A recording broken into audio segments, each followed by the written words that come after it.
नमस्कार दोस्तों, आज स्टॉक मार्केट से जुड़ी बहुत ही बड़ी खबर सामने आई है। अपोलो माइक्रो सिस्टम्स ने प्रीमियर एक्सप्लोसिव्स को लेकर एक बड़ा फैसला लिया है। चलिए जल्दी से समझते हैं डील क्या है। अपोलो माइक्रो सिस्टम्स प्रीमियर एक्सप्लोसिव्स में 41.33% हिस्सेदारी खरीदने जा रही है। इस पूरी डील की वैल्यू लगभग 1550 करोड़ रुपए बताई जा रही है। शेयर प्राइस, खबरों के अनुसार ये खरीदारी 698 रुपए प्रति शेयर के भाव पर की जा रही है। ओपन ऑफर, इसके अलावा पब्लिक शेयर होल्डर्स के लिए भी 26% तक का ओपन ऑफर उसी प्राइस पर लाने की योजना है, जो रेगुलेटरी अप्रूवल्स के अधीन है।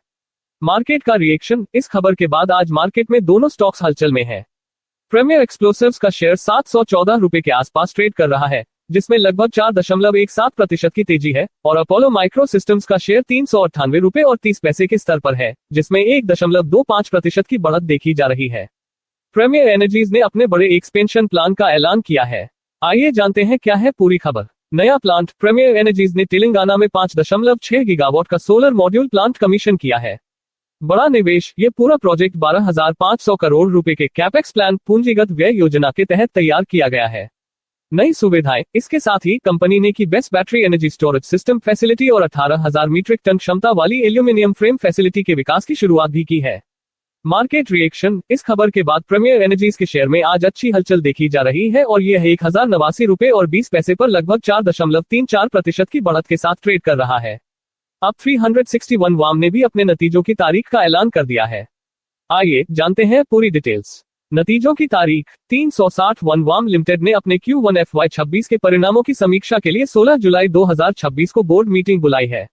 मीटिंग का एजेंडा, इस बोर्ड मीटिंग में कंपनी अपने स्टैंडअलोन और कंसोलिडेटेड अनऑडिटेड वित्तीय नतीजों पर विचार करेगी और उन्हें मंजूरी देगी। स्टॉक स्टेटस, अभी कंपनी का शेयर 1100 रुपए और 20 पैसे के स्तर पर है, जिसमें 0.78% की मामूली बढ़त देखी जा रही है। स्टर्लिंग और विल्सन के Q1 FY27 नतीजों की घोषणा की तारीख। नतीजों की तारीख, स्टर्लिंग एंड विल्सन रिन्यूएबल एनर्जी का बोर्ड 16 जुलाई 2026 को Q1 FY27 के वित्तीय परिणामों को मंजूरी देने के लिए बैठक करेगा। ट्रेडिंग विंडो, सेबी के नियमों के अनुसार परिणामों की घोषणा के 48 घंटे बाद तक ट्रेडिंग विंडो बंद रहेगी।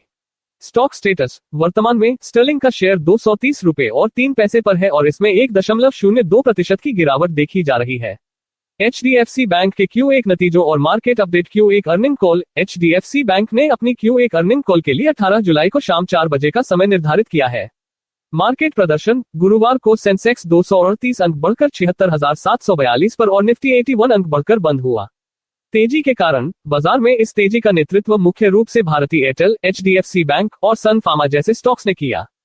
फी और डी का डेटा, गुरुवार को FIIs विदेशी संस्थागत निवेशक ने नेट सेलर बनकर 532.9 करोड़ रुपए के शेयर बेचे, जबकि डीस घरेलू संस्थागत निवेशक ने 2057.8 करोड़ रुपए का निवेश किया। हेल्थ इंश्योरेंस सेक्टर में जबरदस्त तेजी। सेक्टर की ग्रोथ, यस सिक्योरिटीज के अनुसार स्टैंडअलोन हेल्थ इंश्योरेंस कंपनियों ने साल दर साल योय आधार पर 30.9% की वृद्धि दर्ज की है। बेहतर प्रदर्शन, हेल्थ इंश्योरेंस कंपनियों ने डाइवर्सिफाइड विविध इंश्योरेंस के मुकाबले बेहतर प्रदर्शन किया है। प्रमुख ड्राइवर, मजबूत प्रीमियम ग्रोथ और बढ़ता मार्केट शेयर यह संकेत देता है कि हेल्थ इंश्योरेंस उद्योग के विकास का एक प्रमुख कारक बना हुआ है। स्टॉक हलचल, इस क्षेत्र की एक प्रमुख कंपनी स्टार हेल्थ इंश्योरेंस में भी आज तेजी देखी जा रही है और इसका शेयर 603 रुपए और 25 पैसे के स्तर पर 3.26% की बढ़त के साथ ट्रेड कर रहा है। मुथूट माइक्रोफिन की शानदार ग्रोथ और क्रेडिट रेटिंग में सुधार। आम में बढ़त, मुथूट माइक्रोफिन का एसेट अंडर मैनेजमेंट आम 18% साल दर साल योय बढ़कर 14,457 करोड़ रुपए हो गया है। डिसबर्समेंट में उछाल, कंपनी का डिसबर्समेंट 49% योय बढ़कर 2,645 करोड़ रुपए तक पहुंच गया है। रेटिंग अपग्रेड, क्रिसिल ने मुथूट माइक्रोफिन की क्रेडिट रेटिंग को सुधार कर आज स्टेबल कर दिया है। स्टॉक प्रदर्शन, इस सकारात्मक खबर के बाद कंपनी के शेयर में 1.88% की बढ़त देखी जा रही है और ये 210 रुपए और 28 पैसे पर ट्रेड कर रहा है। GM ब्रुअरीज के Q1 नतीजे, मुनाफा बढ़ा लेकिन चुनौतियां भी बरकरार। मुनाफे में बढ़त, योय कंपनी ने Q1 में 38 करोड़ रुपए का नेट प्रॉफिट दर्ज किया है, जो पिछले साल के मुकाबले 46% अधिक है। राजस्व और EBITDA, कंपनी का रेवेन्यू 23% बढ़कर 200 करोड़ रुपए हो गया है और EBITDA में 54% की बढ़त के साथ यह 46.5 करोड़ रुपए पर पहुंच गया है। नई पहल, बोर्ड ने नतीजों को मंजूरी दी है और कंपनी अब कंट्री लिकर पर फोकस बढ़ा रही है। साथ ही 1 लाख रुपए के निवेश के साथ एक रियल एस्टेट सब्सिडियरी भी बनाई है। चुनौतियां और मार्केट का रिएक्शन। हालांकि सालाना आधार पर मुनाफा बढ़ा है, लेकिन पिछली तिमाही कोक के मुकाबले प्रदर्शन कमजोर रहा है।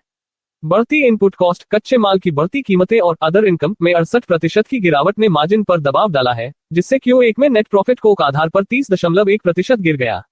आनंद रथी वेल्थ Q1 FY27 वित्तीय अपडेट। राजस्व और लाभ। कंपनी ने Q1 FY27 के लिए 32,198.5 लाख रुपए का समेकित कंसोलिडेटेड राजस्व दर्ज किया है।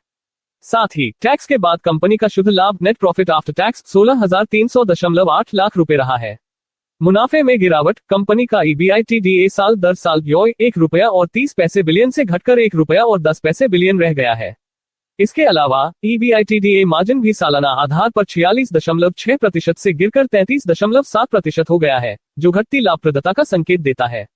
भावी योजना। कंपनी ने 2026 में म्यूचुअल फंड के लिए सेबी की मंजूरी प्राप्त करने की योजना बनाई है। एमको एलिकॉन इंडिया के Q1 वित्तीय नतीजे। टॉप लाइन और बॉटम लाइन। कंपनी ने 8,528.3 लाख रुपए की स्टैंडअलोन टॉप लाइन राजस्व दर्ज की है। कंपनी की बॉटम लाइन शुद्ध लाभ 1,537.9 लाख रुपए रही है, जो कंपनी की लाभप्रदता को दर्शाती है। मुनाफे में वृद्धि। एमको एलिकॉन का Q1 स्टैंडअलोन नेट प्रॉफिट साल दर साल आधार पर 6% बढ़कर ₹154 मिलियन हो गया है। Kaynes technology. Jump trading financial India pvt limited ने काइनस टेक्नोलॉजी के 718,273 शेयर ₹3,421.80 के औसत मूल्य पर खरीदे हैं। Creative Newtech. JUNOMONETAFINSOL ने क्रिएटिव न्यूटेक के 76,420 शेयर ₹866.90 के औसत मूल्य पर खरीदे हैं। NDTV new Delhi television. 9 जुलाई 2026 को infinity data technologies PAT limited ने NDTV के 876,168 शेयर ₹83.80 के औसत मूल्य पर खरीदे हैं। ट्रिप बिंजी जवेरी लिमिटेड। TBZN के सिक्योरिटीज रिसर्च पैट लिमिटेड ने TBZ के 473,021 शेयर ₹228.70 के औसत मूल्य पर खरीदे हैं। Insulation energy limited. Silverleaf capital services pvt limited ने इंसुलेशन एनर्जी के 1,705,694 शेयर ₹121.40 के औसत मूल्य पर खरीदे हैं। डिस्क्लेमर। यह वीडियो केवल शैक्षिकी और सूचनात्मक उद्देश्यों के लिए है और इसमें कोई वित्तीय या निवेश सलाह नहीं दी गई है। शेयर बाजार में निवेश बाजार जोखिमों के अधीन है। कृपया इस वीडियो में दी गई जानकारी के आधार पर कोई भी निवेश निर्णय लेने से पहले अपने सर्टिफाइड फाइनेंशियल एडवाइजर से सलाह जरूर लें। नमस्कार।